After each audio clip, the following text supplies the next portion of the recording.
Claire. Europe 1 Soir Week-end. 19h, 21h, Pascal de la Tour du Pin. Il est 20h13 sur Europe 1. Je suis toujours avec Georges Fenech et avec Philippe Guibert. Olivier Babot, économiste, président fondateur du think tank Institut Sapiens et auteur de l'ouvrage L'ère de la flemme, est avec nous. Bonsoir Olivier Babot. Bonsoir. On avait besoin de votre expertise pour essayer de comprendre ce qu'il s'est passé cette semaine. Non mais franchement, on a vécu une semaine de dingue, avec les décisions qui ont été prises de Donald Trump, des marchés financiers qui se sont emballés. On a cru que c'était la catastrophe, ça s'est stabilisé ce soir. Franchement, on n'avait pas vu ça. Non, Olivier Babot, on la qualifie comment cette semaine, avant de rentrer dans le détail ? C'est une semaine complètement folle. C'est un feuilleton dont on n'a pas fini de voir la succession d'épisodes. Et puis, le pire, c'est qu'on ne sait pas du tout combien de saisons il y aura et où ça nous mènera. Ça monte et ça descend. Avec Donald Trump, on s'ennuie jamais. Oui, mais alors c'est incroyable parce qu'on a vraiment le sentiment qu'on a basculé dans une autre ère. C'est-à-dire une ère où il n'y a plus de règles. Plus de règles en matière économique. C'est prendre des décisions tranchées, sans concertation, qui ont des conséquences mondiales. C'est ça, Olivier Babot ? Il n'y a plus de règles. Exactement. Avec Donald Trump, on connaît plus les règles du jeu parce que les règles du jeu économique, diplomatiques, la façon de parler, la façon de prendre des décisions, de revenir sur ces décisions, tout ça n'a absolument rien à voir avec ce qui se faisait avant, n'est-ce pas ? C'était l'ère d'avant.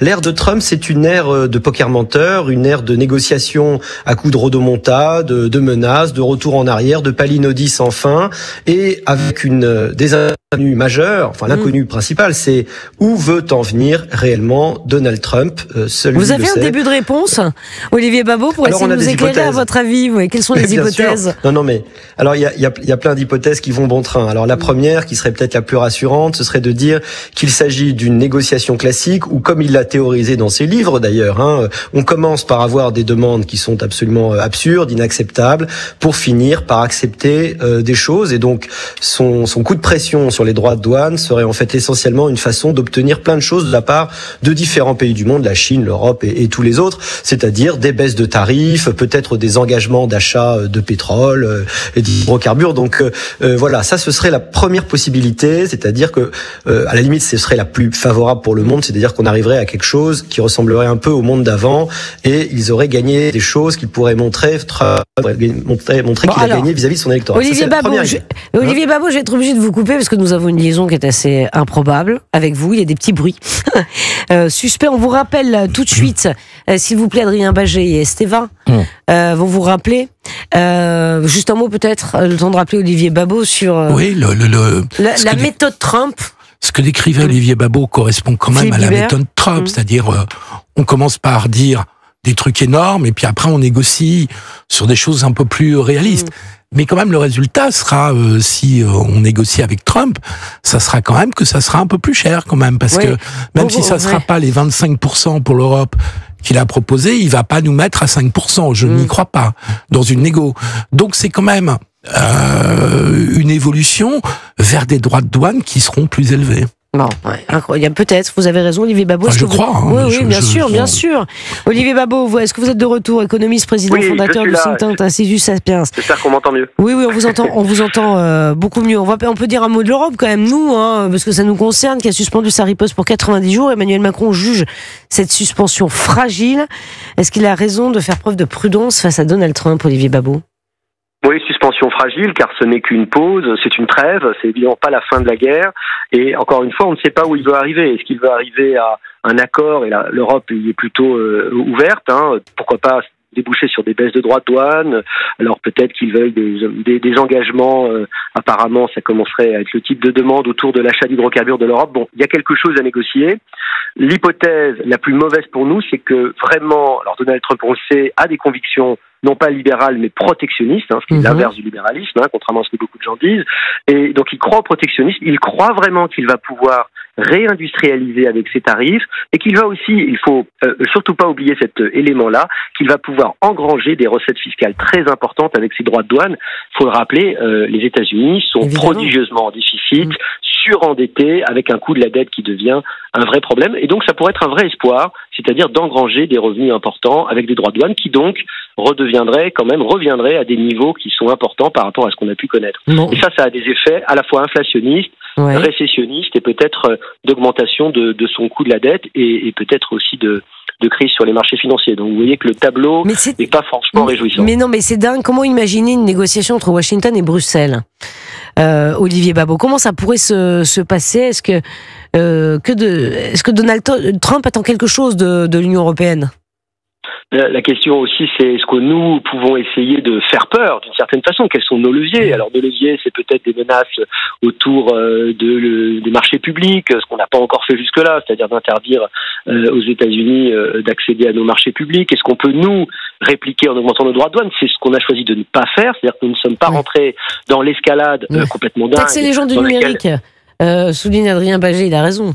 Non? Oui, c'est une possibilité, mais en fait, il n'est pas certain que ça fasse tellement peur à Trump, qui n'est pas celui qui a le plus d'amitié en réalité pour ces géants du numérique. Il y a bien d'autres activités aux États-Unis qu'il a envie de protéger. Faut pas oublier, son électorat, ce sont les gens qui ont été les déçus de la mondialisation, tous ces ouvriers de ce qu'on appelle la Rust Belt, notamment, donc des gens qui sont amers vis-à-vis de ce libre-échange et de la concurrence étrangère. Donc c'est évidemment ce qu'il faut pas oublier. L'Europe, en tout cas, a choisi la manière douce, il a choisi de tempérer. Je pense que c'est probablement la bonne manière pour éviter l'escalade complètement folle qui est commencée avec la Chine et dont personne ne sait où elle va mener, mais en tout cas, elle est d'ores et déjà à des points d'absurdité complets. Oui, puisque Pékin a répondu aux droits de douane les coûts, à 125% aujourd'hui. Non, mais attendez. C'est-à-dire qu'il n'y a plus d'échange, en fait. Mais il n'y a plus d'échange, c'est terminé. C'est la guerre commerciale qui atteint son paroxysme. Exactement. Et là, pour le coup, on ne sait pas où ça nous mène. Ah oui, est-ce que c'est inquiétant? Pour nous, excusez-moi, je regarde toujours pas le petit bout de la lorgnette, mais c'est nous, les Européens, et puis la France en particulier. Quelles conséquences cela peut-il avoir chez nous? Alors pour l'instant, il y a une première conséquence qui va arriver d'ici un moment, c'est la baisse du coût du pétrole, et qui est plutôt pas mal. Ah mais c'est déjà entré, figurez-vous, en vigueur à la pompe, on voit déjà les effets se produire. C'est assez rapide.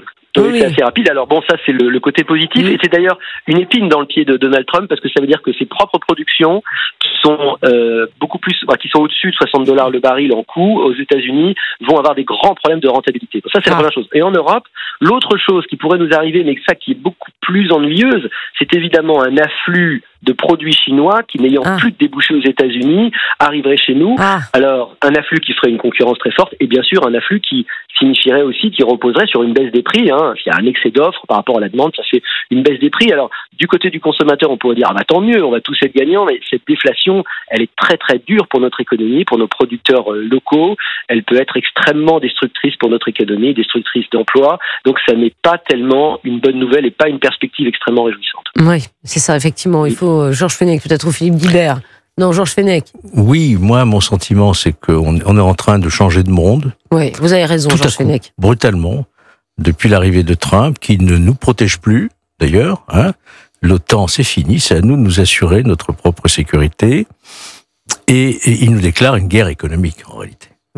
Donc, c'est quand même assez déstabilisant, à tout point de vue, si on pense aussi à tous les conflits qui sont actuellement en cours, et ceux qui pourraient arriver avec la Chine, et notamment la question de Taïwan, qui pourrait être aussi précipitée en raison de la crise économique, de la guerre économique entre les États-Unis. Souci pour dire quoi? Qu'il est temps que l'Europe se ressaisisse. C'est ce qu'on attend. Pourquoi pas rétablir une union douanière, faire en sorte que ces barrières s'appliquent de manière commune pour toutes les frontières européennes.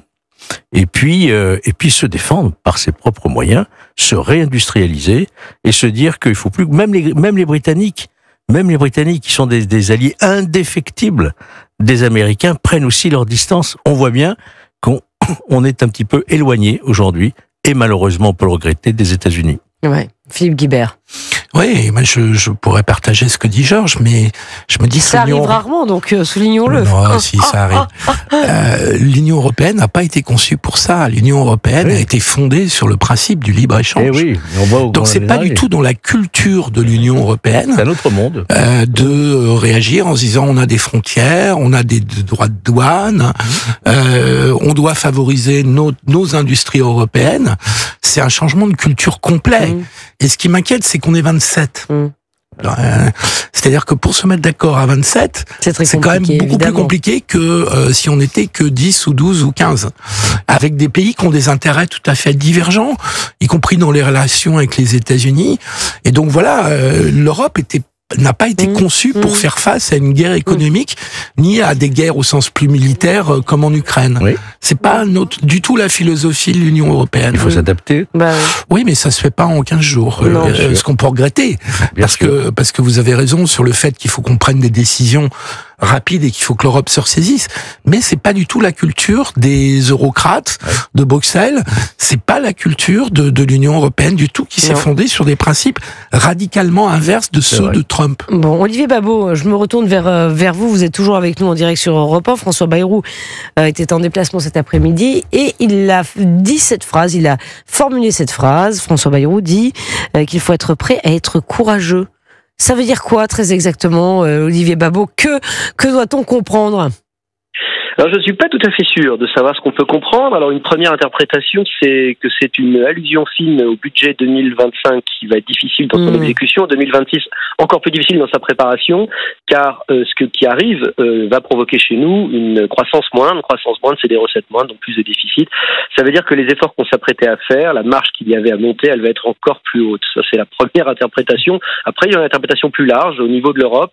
Le rapport de Mario Draghi qu'il avait rendu au mois de septembre et qui avait montré combien nous étions dans une forme de lent-suicide, de naïveté incroyable, tués par la bureaucratie, ne voyant pas dans l'innovation, dans les innovations, voyant d'abord la réglementation et pas la capacité à innover. Tout ça devient plus urgent que jamais, car en effet, le monde devient beaucoup plus hostile, il devient moins coopératif, et il est urgent d'arriver à sortir de notre capacité à décider collectivement, même si c'est vrai, on n'a pas les mêmes dépendances. L'Allemagne a d'autres dépendances de marché. Nous, on est moins industrialisés quelque part, on est un peu moins touchés. Et on a du mal à parler d'une seule voix, à prendre des décisions. On le voit sur la défense et on le voit aussi sur l'économie. Donc le courage, il est à la fois politique et probablement budgétaire. Aïe.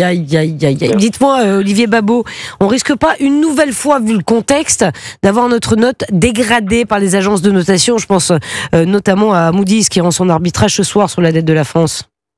C'est clairement un risque de plus. Si on regarde très concrètement la perspective sur nos capacités à réduire notre dette et entrer dans une trajectoire beaucoup plus vertueuse, elle est de plus en plus difficile. Elle est déjà difficile, elle devient de plus en plus difficile. Il y a que des mauvaises nouvelles. Voilà. Merci beaucoup, Olivier Babot, c'est sympathique. Voilà, je suis désolé, ne tuez pas le messager. Mais vous savez quoi, au moins vous êtes cash. Donc des mauvaises nouvelles, mais on va s'en sortir, Olivier Babot. Il va falloir trouver des solutions. De toute manière, il y en a toujours. Il y en a toujours. Georges Fenech a raison quand il dit on change de monde. On change de monde partout, sur tous les domaines. Enfin, c'est incroyable quand même. On est dans le domaine subjugué par mais pas que économique, mon cher Philippe Guibert. Comme dans le domaine militaire, de la défense, de la diplomatie. Mais partout, le monde en général est en train de changer. On est entré dans l'ère du rapport de force. Ce que disait Madeleine l'autre soir ici même. Il prévoyait lui un tsunami économique. Il y en a qui sont très pessimistes. Il y en a qui parlent de crise, la Grande Dépression de 1929. On est à un moment de très très grande instabilité. Vous avez raison. Bon, c'est pas pour être anxiogène, mais on le ressent tous comme ça. On le ressent tous. Et je pense que si Trump a changé de cap en quelques heures, c'est que son entourage a dû lui faire comprendre que ce qu'il était en train de faire était un risque énorme pour les Américains eux-mêmes. Pour la dette américaine. Pour la dette américaine, pour le dollar, pour le chômage. C'est ça qui l'a fait basculer. Mais si je peux me permettre une réflexion de politique française, le budget 2026 était déjà extrêmement difficile à faire pour respecter nos objectifs de diminution des déficits et de la dette avant Trump. Mais alors là, dans le contexte que Georges vient de décrire, il devient encore beaucoup plus compliqué. Avec le réarmement en plus. Avec en plus le réarmement, l'obligation de se réarmer. Donc vous perdez des recettes et vous avez des dépenses en plus. Quand il faut diminuer les déficits, c'est pas confort. Et donc avec l'absence de majorité à l'Assemblée nationale, il va falloir... Il y a deux scénarios.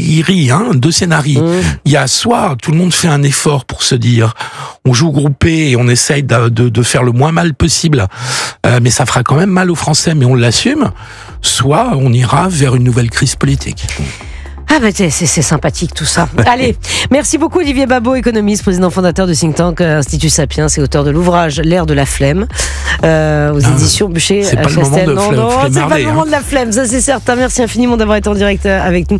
Il est 20h28, on va parler du duel à droite qui est lancé entre Bruno Retailleau et Laurent Wauquiez. Ça vous branche, messieurs? Oui, Dans un instant, juste après le journal permanent de Maël Hassani. J'adore les deux à la droite, moi. Ouais. Bah pour une fois, c'est à droite.